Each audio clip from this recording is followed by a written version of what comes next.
We're good there. Okay. Bye. We're good there. You're not gonna stay? Cheers, Ariel. I'll watch it on there.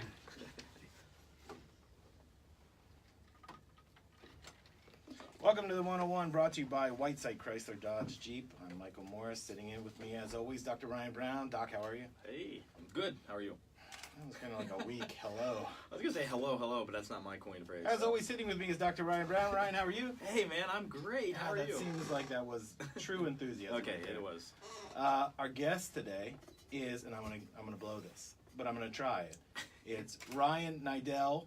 Yes? That is correct. That's it, man. Yeah, what did We're you there. say? What was the thing you told me? Rydell High? Oh no, well yeah, Rydell High, yeah. Yeah. No, I That's just said from it's Greece? like Rydell, but it's Niddel with an N. So, Niddel.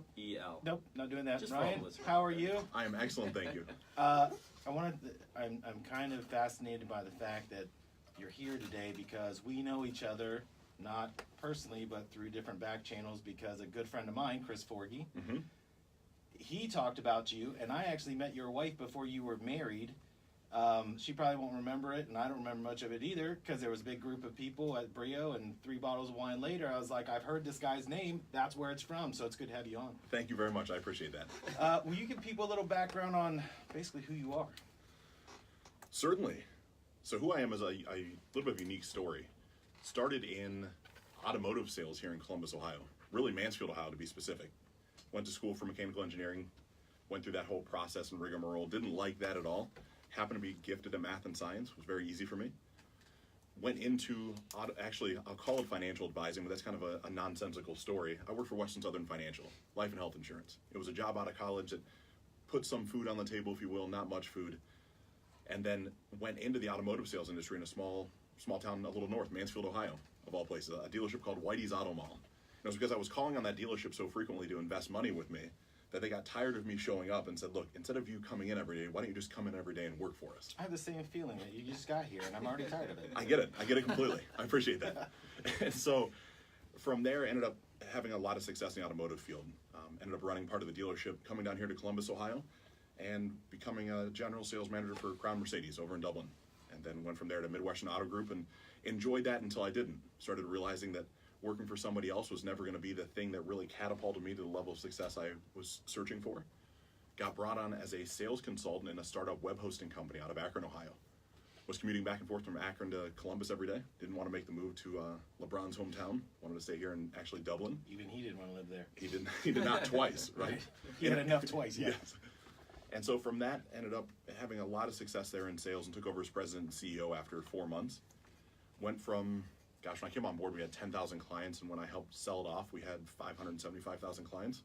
Took the better part of 18 months to get there, but GoDaddy bought part of the infrastructure on how we scaled and created really automated servers in the cloud environment. And another startup web hosting company out of Southern California bought our client database.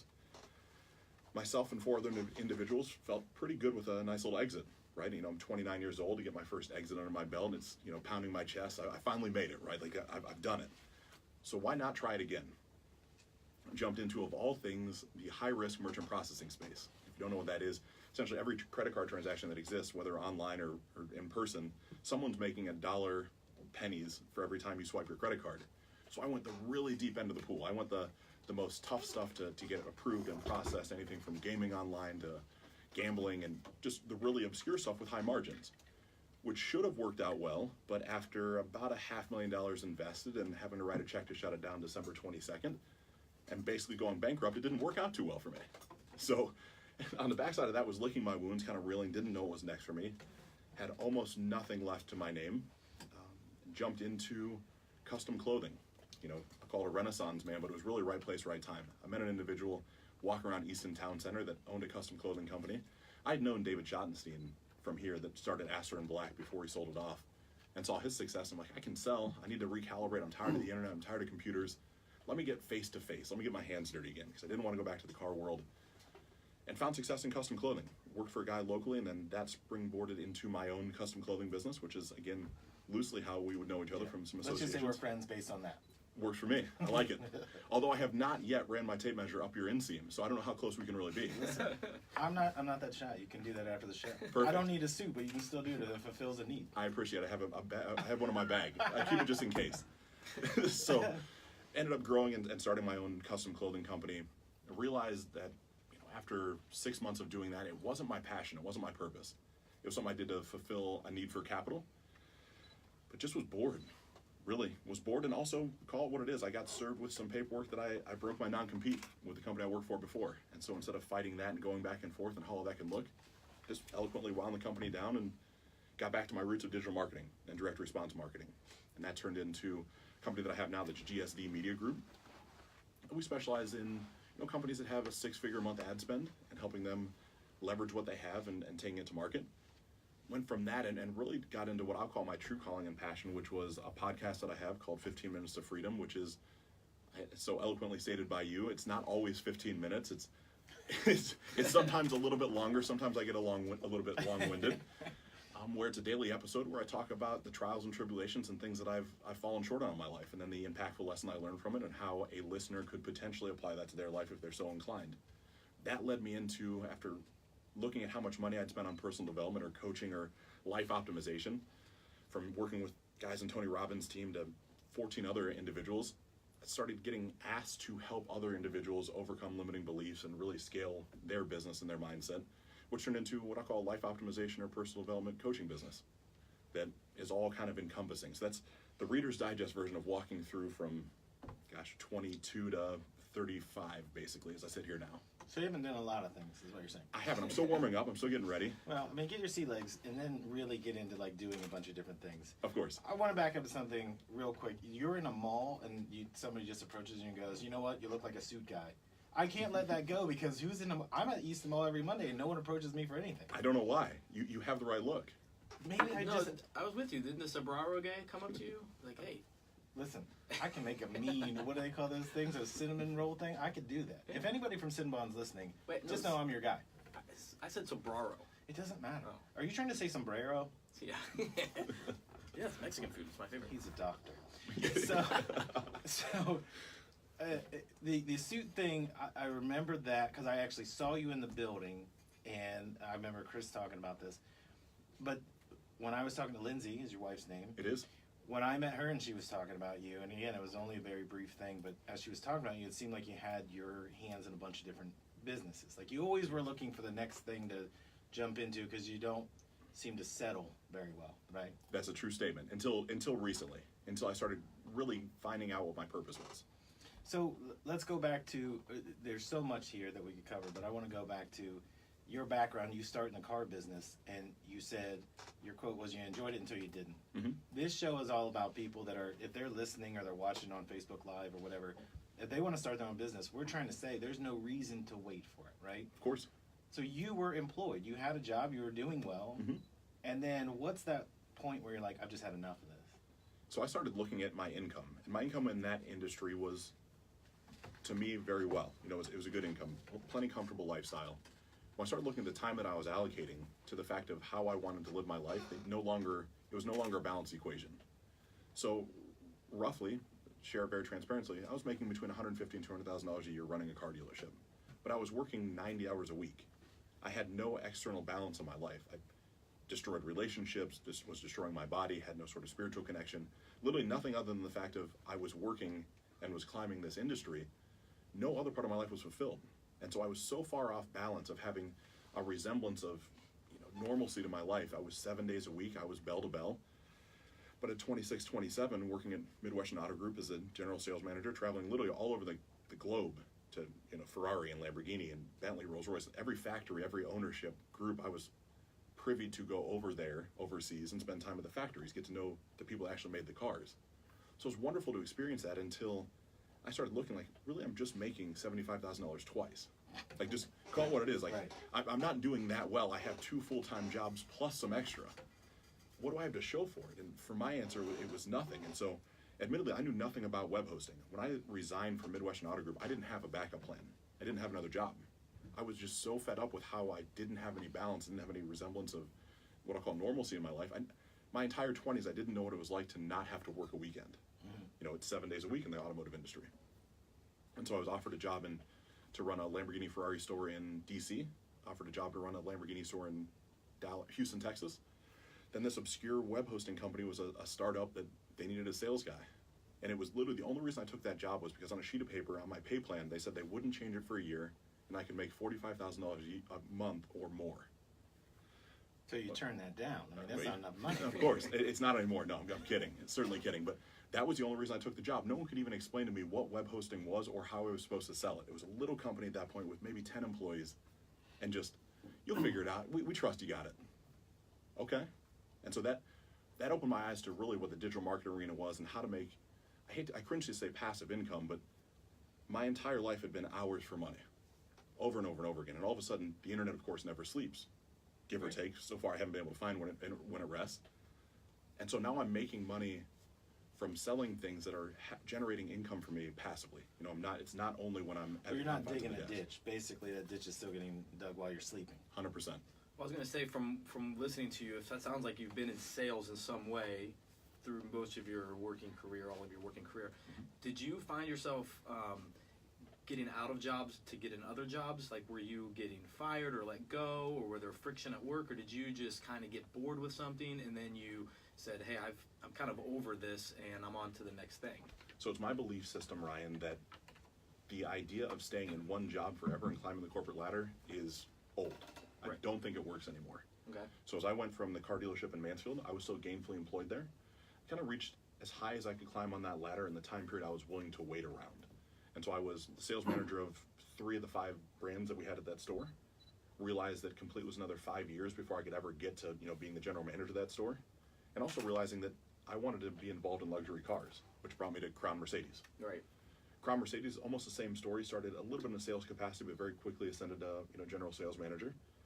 And for that, I got recruited by Midwestern Auto Group to come over and take over more franchises, do more work over there. The only time I ever, I'll say, resigned without a backup plan was at Midwestern Auto Group.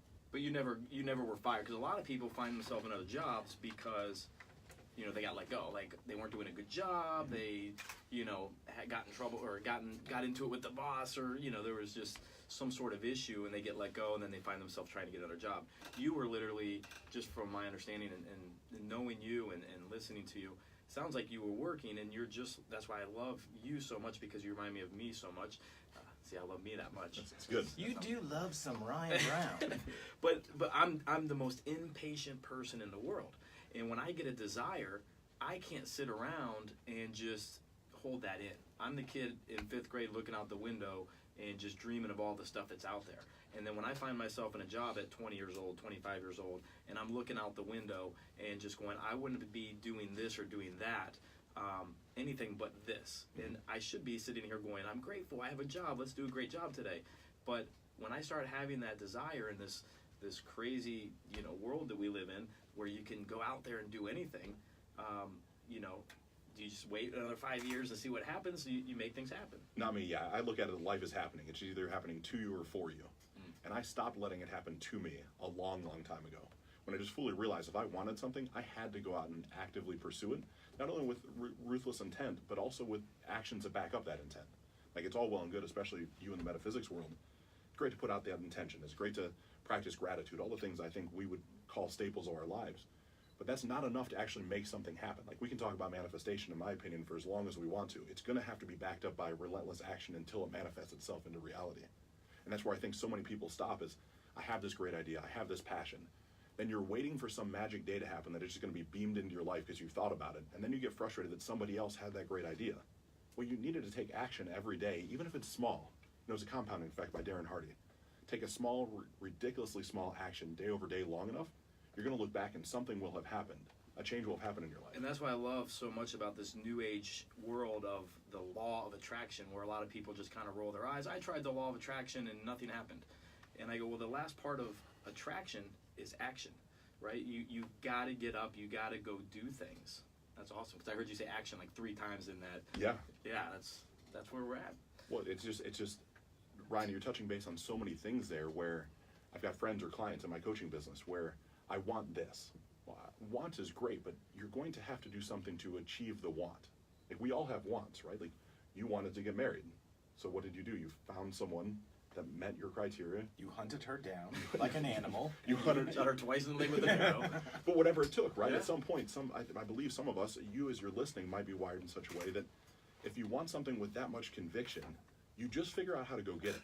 Like, at some point, you have to stop lying to yourself and lying to everybody around you that it's just going to magically show up. And that's the difference between, to me, the haves and the haves not. Like, the haves decided at one point that whatever they had was not enough.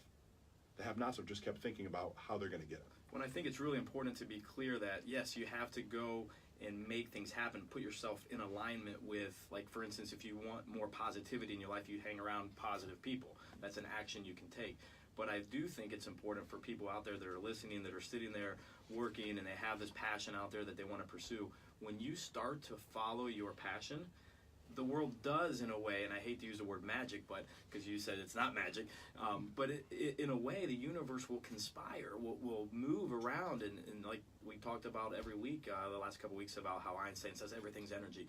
When you start to follow your passion and start to follow your bliss, the universe and the world around us, the environment, I should say, starts to rearrange itself in such a way that synchronicities start to happen with regard to your desire. And I just think that's so fascinating, because we're so scared to go out there and do something, because we start, okay, here's my idea, here's my passion, here's my thing, but how's that going to happen? I'm going to do this and that, and then they start to scare the crap out of themselves, and then they get up and go to work the next day, which is what my dad told me to do: get up and go to work.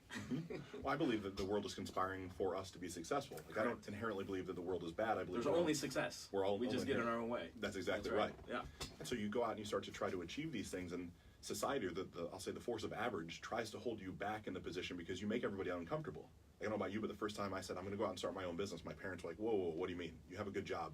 You have these things. Like, why do you want to do that? Like, work for somebody for 40 years, get a retirement, you'll be fine. That's making my skin crawl. I'm even saying that right now. It's like, that's just not my path. I get goosebumps because I had that happen to me. Of course. And it's But I like, think everybody that is an entrepreneur has had that. Exactly. Well, I had people come and check on me at my house, like, was I suicidal? You know, like, are you okay? Because I'm just in my house working on this thing morning, noon, and night, and it's like, you got to get out, you got to do something else. It wasn't that anything was wrong. And you kind of talked about that on one of your podcasts about choices you made in life. And listen, I watch these things, and again, keep me 15 minutes if you want me to listen to it. It's called 15 minutes. I mean, if someone says it's 15 minutes or less, Look, Michael and won't it's an even read hour, my text. If he sees it's a long text, he'll Yeah. read Yeah. the first sentence and the last sentence. I just send a meme, and I'm just like, yeah, it's just Kevin Hart. It's about to go down, and then that's it. I can't read all that. But I was listening to it, and you were kind of talking about different levels. Like, your personal life wasn't in line, right? So you had to straighten that out because you had no work-life balance. And when you're an entrepreneur, I think a lot of people struggle with that. When you start a company, the amount of push you have to do to get it off the ground, you almost have to have like this laser-like focus, so other things kind of fall by the wayside. But it's not supposed to be like that forever. It's just the initial thing, get it going, and then you're bringing positive people around you. of course, right? absolutely. But you discussed that on your podcast. I think it was one that you did with Lindsay, where you were saying, you know, that you had made some choices that weren't positive for you, and it was kind of dragging you emotionally down. Yep. And if you don't have your emotions in check, you can't do this every day, right? I completely agree. And I'm not a very emotional person. I mean, between Ryan, this is why Ryan's perfect balance, because he's all about love and all this other stuff. And I'm like, did they bring the check? And that's not. That's why we like to have people that are kind of middle ground. But you're so similar to him. Can you just kind of discuss? You weren't happy at this job, and you left because emotionally, you didn't feel like you were getting anything out of it. You're being rewarded monetarily. So I'll catch you up if you're listening to what this all means. Even if you're not listening, you'll still do it. I will. Yeah. I'm going to do it. Throughout my 20s, I was unable to have a fulfilled relationship in which I was able to be loyal. Meaning, another way to say this is I cheated on every woman I was ever with. Congratulations. Not inherently proud of that, but it's truthful, right? And I think so much of being an entrepreneur now is putting this, great rose-colored glasses on, and everybody thinks it's all sunshine and roses. When I look at things, it's because I was so out of alignment. I was only focused on money, and I wasn't even able to consider being honest and truthful with my partners because it didn't matter to me. It was just the pursuit of money and success and some title that didn't ultimately mean anything, right? In the time period, it meant something to me, but how I look at life now, it didn't mean anything. And as I progressed through life and eventually found my wife, Lindsay, it's been 4.5 years now, even as her and I got together, I was not originally faithful. Like, we've had a lot of overcomes that way. And we've had those overcomes based off of my inability to be honest with myself with what I wanted, be honest with myself with what was important to me. And then finding the balance as business progressed on in honoring her daily. You know, I believe truly in a 4-dimensional reality across body, being, balance, and business. I believe that if all 4 quadrants of your life aren't somewhere synchronistically aligned, there's going to be a deficiency eventually that's going to cause major turmoil in your life. It's either you get to decide when the turmoil happens because you address it, or it's going to happen to you. It's coming either way. And so as I looked going from the automotive world, in which was not faithful, was not taking care of my body, had no spiritual connection to a higher power or God or whatever it is that you decide to like, I didn't have any sort of balance. It was truly just one-dimensional. I was a one-dimensional person. And as time has progressed and touching into more dimensionalities, okay, I have business figured out now and I have my body kind of dialed in. I feel good. Still didn't have a higher power connection. Still didn't have a relationship that was solid. Then started backfilling with the relationship. It's like, okay, now I can keep those three balls are pretty well balanced. Even when I'm starting a new business, like, my wife gets it. She's supportive. She understands it's going to take some more time, but she's there. Obviously in the podcast, she supports it. Then it's like, okay, how do I get the spirituality side of things?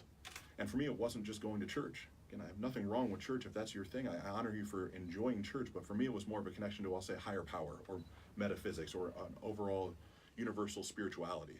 And so once I started diving into that and started building these 4 areas together, what I found was an incredible, again, synchronistic nature with the universe. Like, the universe was conspiring to have me have more success.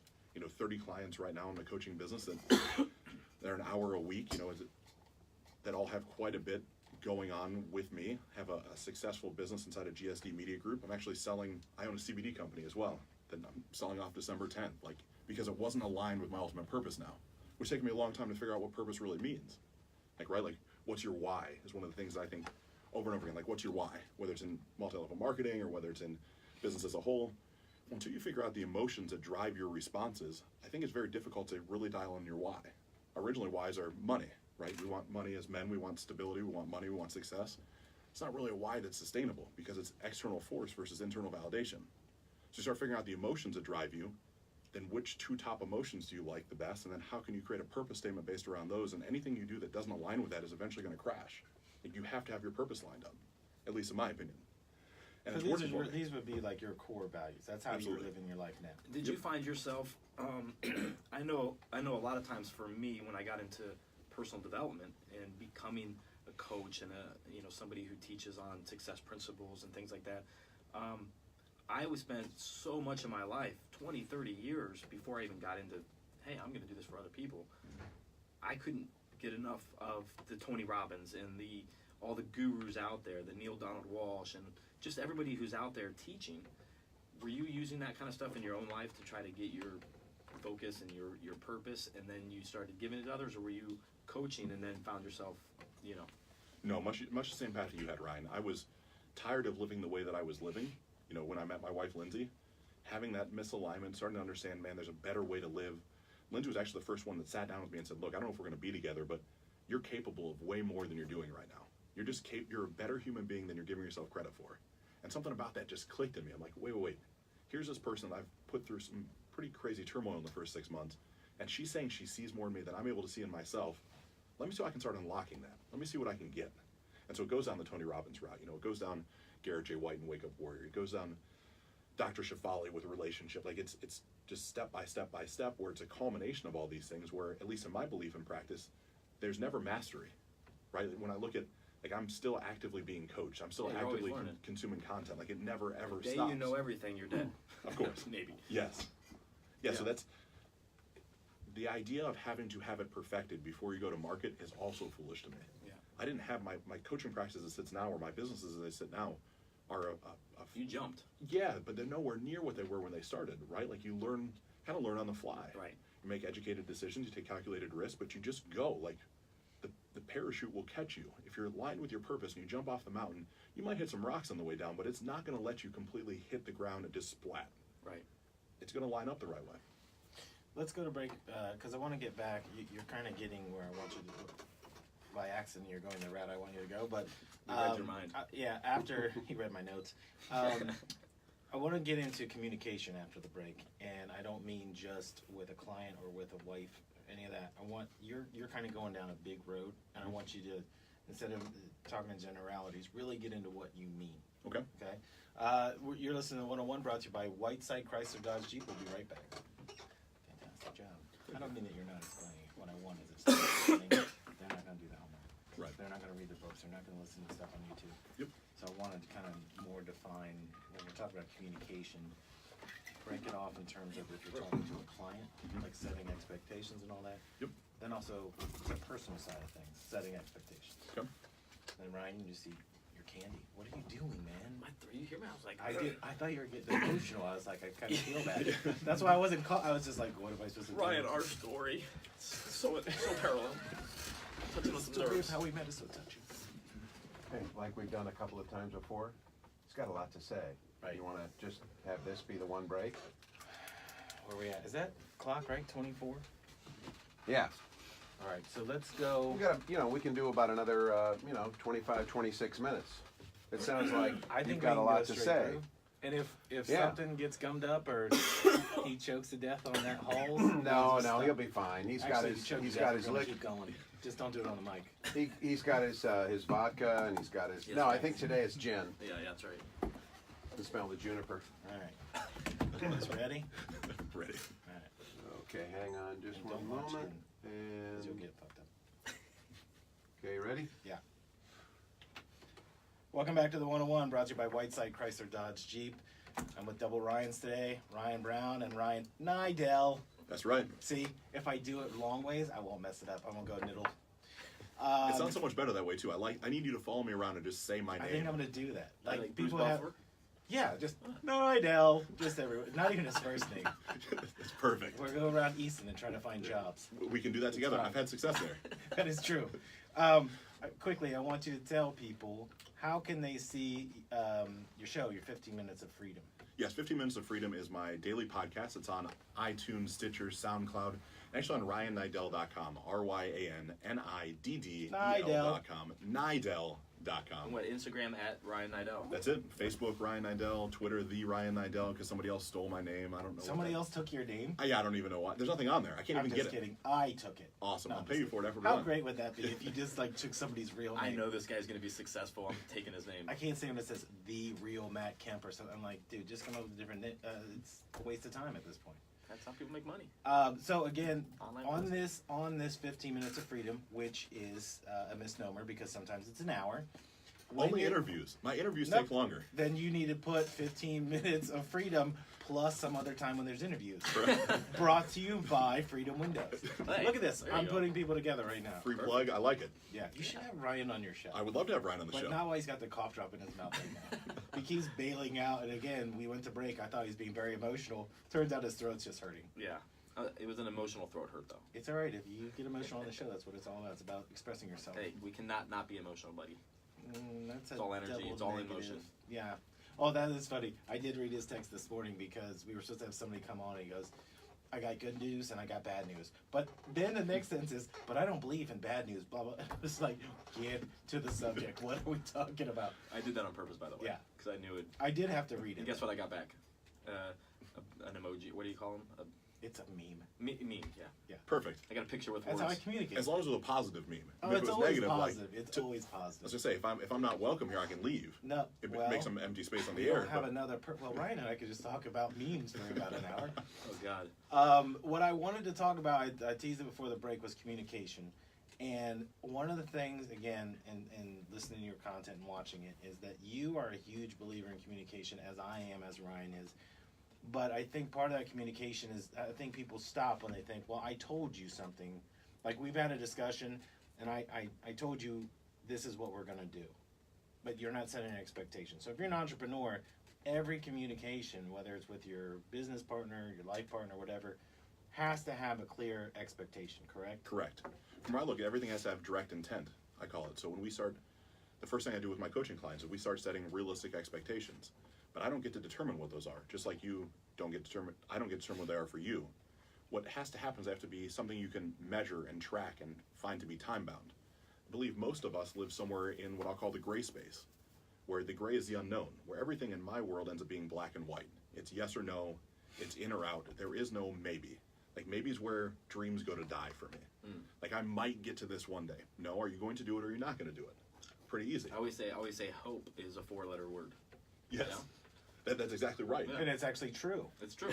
That's why I say it. Oh, okay. So you just do that? Do you just throw out random things like that? Like, Oh boy, I should just, put it in you a know, meme and you'll get it. is that kind of like when you go, the sun will come up tomorrow, and you're just like, cool? Yeah. Like, that's actually a true statement. Yeah. Well, I was counting on my fingers to make sure hope was really 4 I letters. did so- watch him put his hand up. I was so good. But he's not a doctor. It's I'm like not. you. That's why it's 16 minutes, not 16, not 14. Yeah. 15 minutes. He's a 15 only. liar. It's 15 minutes, unless I got a guess. Anyway, so go ahead about communication. You were talking about communicating with intent. Yeah, absolutely. The intent is what matters, and whether that's in your relationship side of things. So I'll talk about my wife and I.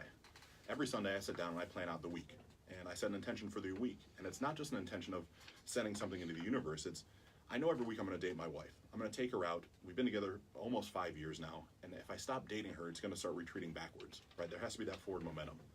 So I set an intention with her of, look, on Wednesday I'm going to take you out. I'm going to be home, and please be ready at 7 p.m. Do you have any conflicts with that? No, okay, you don't need to know what we're doing, but from 7 till 9:30, you're not going to be available for anybody else. It's just going to be you and I. And so it makes it very clear, it makes it very easy, it makes it very direct.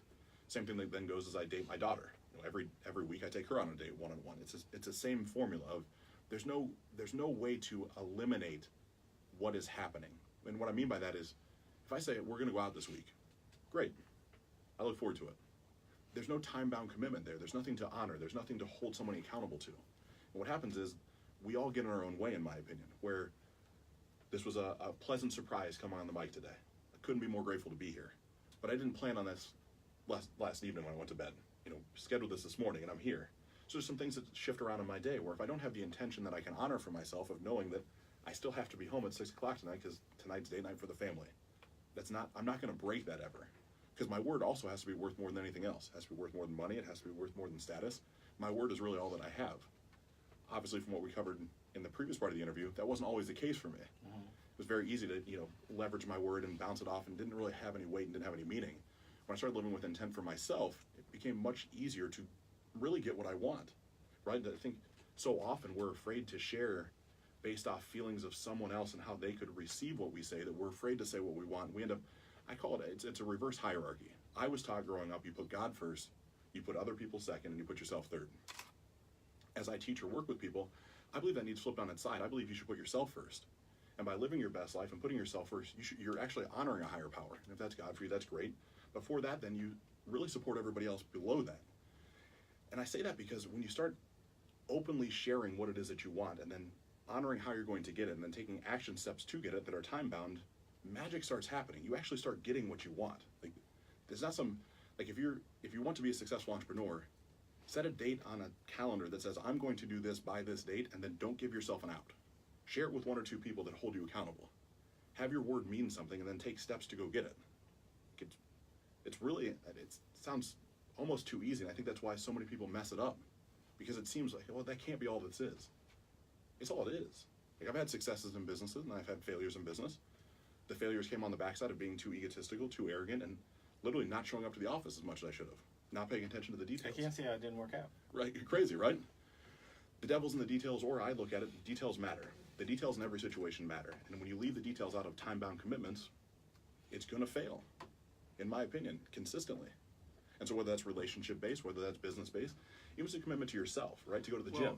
And Michael, a couple weeks ago, we talked about how everything you do in business is a reflection of self. Even if it's a big business you run, or in Meg's case last week with her, Wild West Hair Co. That's a lot of wild and west there. Couldn't remember. Let's just call it the Silver Bullet Wagon. The Silver Bullet Wagon. But she's the brand, and when Christian was on here, he's the brand. And everybody's the brand and everything's a reflection. So in our personal lives, when we talk about communication, if you can't communicate with yourself or be honest with yourself is what that means, in other words, or as he said, put yourself first, if we know that everything is a reflection of self, meaning everything's responding to the output of energy that we put out there, then everything is going to come crashing in on us the wrong way. And when I say wrong way, meaning the negative things, the things you don't want. And when you communicate in a way that you have intentions that are positive and reflecting what you do want and you're very clear about those things in your own life and in your relationships and your business, then we know that everything is reflecting back to you those things. So when you say things are magically coming into you, what that means is simply, hey, I'm setting an intention to communicate in this way in all parts of my life, and watch how everything lines up to give me exactly what it is that I'm focusing on. And it happens. Science can prove that, and it's so cool. It's not just some, new age mumbo jumbo or some cool theory or an idea that if I'm positive in this, in my personal mindset, that positive things are going to happen. We can now show that. And I think as a business owner or somebody who wants to get into business or somebody who's in sales, by the way, if you're in sales out there, you are a business owner. It's you incorporated, because as you work in sales, you with a customer, it's you. And eventually you may move on and run your own business. And I just think when you talk about communication, it strikes a chord with me, because we know how important it is to set intentions on how we interact with every customer, on our personal relationships, but it's all a reflection of self. Well, you said something that now, I knew this as you were talking about, because we talk about this every week. Right. That reflection of who you are is who your business is. But going back to the company that didn't go well for you, you weren't showing up. Your personal life was kind of iffy. You weren't keeping your word. You were doing the same thing in your personal life that you were as an entrepreneur. Absolutely. Right. How you do one thing is how you do everything to me. Absolutely. There is no out. But that's why I think it's cool that, as you're talking about, that you change, like you have a very regimented, you're doing your daily podcast, you're setting appointments with your family, you're doing your work, but you're not taking any of it lightly. No. You can't take it lightly. You only have 86,400 seconds in a day, right? Exactly. Those are your seconds. That's your time. If you waste it, that's your fault. And I always looked at it that way. Like, when Ryan, I tease Ryan all the time because I act like I don't read all of his stuff, but he's so positive. It's not that I'm not positive. I'm just not outwardly, like, he's such a, like, go get him kind of guy. And to me, it's like, just tell me what the problem is and we're going to fix this, right? Yes. That's how I am, but I don't get overly emotional about it. He's so happy to get involved with everybody's mess. I don't understand it. But I don't know if I'd put it that way. I mean, I appreciate, like, his life coaching part, he was with Meg, and you could tell Meg was very happy, but very emotional about talking about her startup. But that came because she had support from Ryan. If you have positive people and you're starting this business, you're going to have 10 people who are going to tell you, no, it's not going to work. You got to find that one person that will buy in, and it's not giving you money, it is, this is going to work. And by the way, business owners out there that are listening know this, and those of you who are entrepreneurs and wanting to start business, this doesn't happen overnight. All the successful people that I talk to have a time in their life that they can look back that life really humbled them. And, you talk about, and it's so funny hearing people that are very successful talk about, they don't like to because they're not sure about it, but if you get them on the side, they'll talk about that spiritual connection. And what we mean by that is, I like to use the word ego. And ego, E-G-O, I like to say it's edging God out. And what I mean by God, I mean you're edging out that part of you that is all positive, that is all intelligent. And as a business owner and as an entrepreneur, we need to be able to put aside that part of us that is arrogant, that is out to put ourselves in front of other people, out to chase the wrong intentions, if you will. And so listening to you talk, and a lot of our guests and a lot of people I meet in my personal life that are successful, I should say, they have this moment, or they have this time frame of life that they can look back at, and I wouldn't say they regret it because they wouldn't be who they are today, but it's okay. They can say, I'm ashamed of that. And I can say that in my own life. I know all the best-selling books and authors I read and the gurus out there, they can say it in their life. Where was you've already kind of talked about it, but is there a pinpointed spot, or was it a time frame that humbled you? It's the most humbling experience of my life. I have been a car guy forever, right? I mean, ran car dealerships. It was because I generally loved automobiles.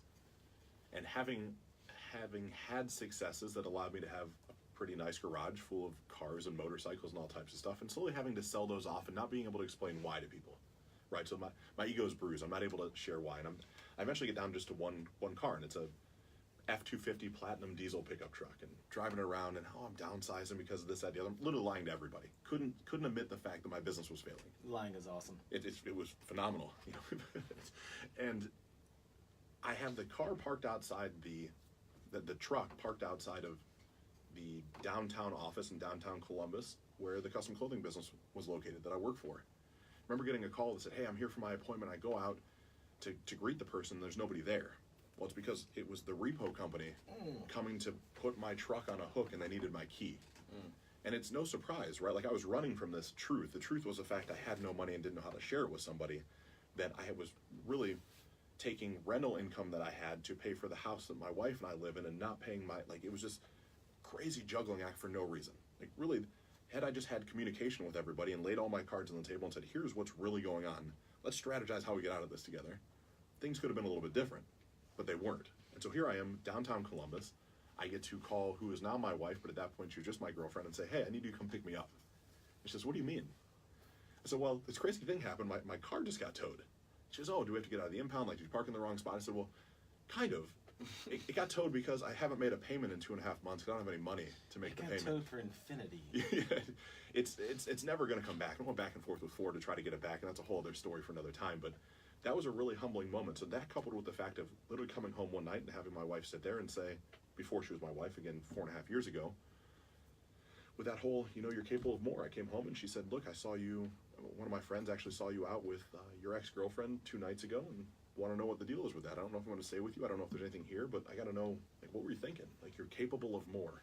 And both those experiences came within a month of each other. I mean, give or take. And both those experiences together were just the most humbling, like, wow, I don't have it all figured out. I just don't have all this down. And somebody believes in me more than I believe in myself, and I start looking at those together, and it was the springboard for where I'm at now.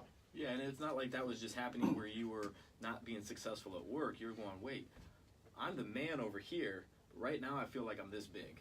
Yes. And that is humbling.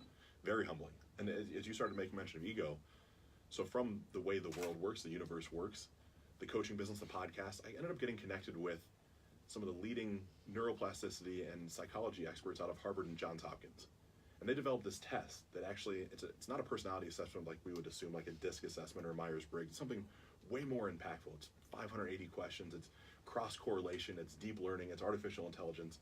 And what ends up happening is you get a roadmap of your mind, like truly how your brain is actually firing, and the amount of ego versus IQ and your sadism and all the things that are really deeply rooted in our subconscious that most of us, I feel like, aren't presently aware of, right? You know it's there. It's like, I jokingly say to my clients, imagine your Apple computer. Every time there's a new update, we all press update. You might do it at night, you might wait 3 or 4 days, but you always press the update. Well, most of us are literally running the old operating system we were born with that we never even realized there was something better that we were capable of. So now all of a sudden these researchers have created a test that's called the CODE test, Comprehensive Operational Design Evaluation, that allows you to see how your brain is firing and then make impactful decisions around how to tweak the knobs, if you will. Like, if you need more ego, because to me, ego is not always the enemy. An unchecked ego becomes the enemy. Understanding how these pieces cross-correlate and balance really become a phenomenal way to dive into how to become successful. Like, there's a roadmap to success now, not only communication and consistency, but really how your brain works, right? Because at some point, we're all talking to ourselves. Having that person that supports you, that has to start with you. To me, there's a replacement theory I go by. Negative things are going to happen all day long. There's going to be a negative emotion that pops in your head. There's going to be something that you're triggered by. Well, it all goes back to, like you said, communication. Because we have data all around us coming in, and then we have data going out based on that data going in. But it's also that you communicate with yourself. I think that's what you're saying. Yeah. It's like that when you're talking about the replacement theory, it is, something happened this morning that's not really a negative thing. It was a trigger, though, of something 8-10 years ago where I'm like, it just gave me an uneasy feeling. It doesn't affect me at all, and it was that moment where I'm like, something will take the place of this in a second. And then I get a call that somebody wants to talk to us later on down the road in the next week or two, which is a positive. And I forgot about it because I've had to communicate with myself, like, that stuff's not, it's all external. It's not coming inward. But I used to, like, that stuff would just eat me alive. Like, I would get so angry about it, and then everything would mount. So one negative thought starts to be 2 or 3, and then it sticks with you for a week, and then you forget what the original issue was, but it's just eating away at you, and then you take it out on people. Absolutely. Well, and that's why I brought up the whole it doesn't happen overnight, and we kind of went off on a tangent. But my first success principle that I teach through Fit Minds is taking 100% accountability for your life. And in order for anything else to work, you have to, it's like a prerequisite. And that's where the humbleness comes in, because something has to wake you up to say, wait, it's up to me. And, especially if you were raised like I was raised in a certain Catholic religion, and there's certain things where whether you're, Jewish or Muslim or Christian, there's a lot of things that saying you're not first. And growing up with a culture, my family, you're not first. And until you can take responsibility in your life as a business owner, which we talked about last week, if you're blaming somebody else as a business owner, your business is not going to last very long. And I think that's the first key, that something has to happen to wake you up, whether it's you just making a choice and saying, hey, I'm ready for more in my life, and then you take accountability. But it doesn't happen overnight, meaning you have to specifically set intentions all the time. Like, I still, every single day, set time aside during my day to read certain quotes, to watch certain podcasts, to listen to certain MP3s, because I have to keep it automatic. Otherwise, I'm human like everyone else. I don't know if you know that, Michael. I am human. I was just curious if you listen to this show at all. You're listening to everything else but that. We're dispensing good advice for ourselves. Yeah. Oh, yeah. Don't listen to anything else. Just listen to this show over and over on repeat. Forget Tony Robbins. Yeah. Who cares? Yeah. No, but my point is, we live in a world of habitual nature where we get to choose, though. Remember we talked about last week? Your events are happening. How we respond to those events equals the outcomes of our lives. So I always say it's E plus R equals O. Events plus the response to those events equals the outcomes that are happening in our life. And essentially that is the law of attraction. That is handling emotion, energy and motion. When we can take the data that's coming in, so as a business owner, when a customer's upset, you take that data that comes in and you say, how do I emotionally want to respond? And that's going to dictate what's happening in my life. So in a relationship or anything. Well, Ryan, you're touching base on something that I think is incredibly important when it comes to emotion. Like, I'm a 34, almost 35-year-old man. My father, of course, did the best he could with the skill set he had. But I was taught to be a man meant to keep a stiff upper lip, not really show emotion, certainly don't ever cry, go out, produce, come home, make sure the family's taken care of. Like, that was the operating system I was given. But over time, nowhere in that did someone tell me or teach me how to process emotions healthy. It was, you were not supposed to have emotion, really. Well, emotion was existing throughout my entire life. Like, we all have emotions that we're processing. Speak for yourself. Of course. That's stone cold Michael Morris over there. But whether you're in tune with the emotions and you can process them, find peace and prosperity on the backside of them, or you repress them down, they're going to come out eventually. And for men, they come out and only speaking as a man, they come out in addictions of all different types, whether it's women or pornography or alcohol or cigarettes. Rage, just simply how you deal with things on a daily basis. Yeah, and so being able to be aware, like you're saying, when there's something that's happening, to be almost a third person involved in the situation, to be present with, like, okay, I'm feeling an emotion. Why am I feeling this emotion? How do I process through the emotion? Why does it exist? And then what am I going to do to go forward to find power out of this emotion? Because you can find power from the rage, from the sorrow. Like, those are all... It's all emotion. It's raw. Yeah. It's all there. But it's how do we reframe it? How do we find a message on the backside of it that then we can implement to our life on a consistent basis? Because what happens to me in many entrepreneurs' journey, you skin your knees once or twice, right? I don't think any of us have made it to where we got without a couple bumps and bruises along the way. But it's repeating the same patterns that we didn't ever become aware of that keeps creating the same bruises is crazy to me, right? Well, but we all let do me it. ask you this question, because you gave a perfect blueprint for how badly things went. Mhm. And we all have that story. To me, whenever somebody's talking about starting a company or starting a business, I say no matter what happens, you're not going to be successful until you get knocked to your knees, to the point where you don't think there's a way to come back. Mm-hmm. And I know that sounds odd. It's not running out of money is not the only thing. It is running out of money, having issues with family because you're putting off all this negative stuff. Those are indicators that something has to change, right? So in your case, you're not paying attention, you're starting to lose your toys, right? Yep. That didn't wake you up. It's to the point where I've taken away all your toys and you've got a phone and you better call somebody. That person that you call better be the person that points you in the other direction, right? Mm-hmm. So I've told this story before. When I started my company, my best friend was like my business partner, and he died. I didn't leave my house for a week. I didn't talk to anybody. I didn't even know what to do. And it took me 7 days, and then I eventually walked outside just to get air. And I'm like, I can start again. If you don't get humbled, you'll never learn anything, right? Oh, absolutely. Yeah, I mean that's the whole basis is taking accountability as an entrepreneur. But I was also fascinated with. It's one thing to sit here and say, you got to do this, you got to do that. In your personal life, what do you do to stay focused and wake up charged? I mean, is it the gym? Do you do affirmations? I mean, there's a million things people tell you to do, but I think that's where most entrepreneurs and business owners out there that are trying to stay on top of their daily game with dealing with all this, input of data that's coming in, positive and negative. What do you do to keep yourself charged as a business owner? Absolutely, and it's taken me a little bit of time to figure out what works for me. And I believe in split testing and optimizing everything. And so through the past 4 years, I found that getting up early, I'm a 4:30 in the morning wake up guy. I do that because I need the time in the morning before email, before the world wakes up. That's my time. I'm reclaiming my own time back. From there, I practice gratitude in the shower. I eventually switch into a cold shower right before I get out to kind of recharge my system. Practice some gratitude and some breathing, also as I'm getting ready. And when you say gratitude, I mean, certainly a lot of people, that's a pretty simple concept, but there's a lot of people out there that goes, gratitude. You just said you practice a word. Like, what does that mean to you? Yeah, so Ryan, in the shower, I literally sit there and I'm thankful and grateful. There was a time in my life where I didn't have running water. So I'm thankful for the water that's on my back. And I'm literally saying this out loud. I'm thankful for the warmth of the shower, and then I'm not outside on the streets. I'm thankful for the four walls that are surrounding me.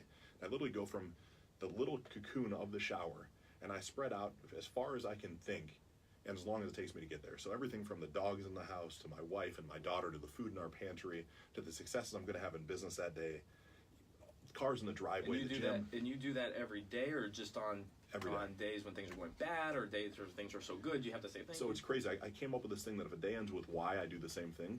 So it ends up being every day.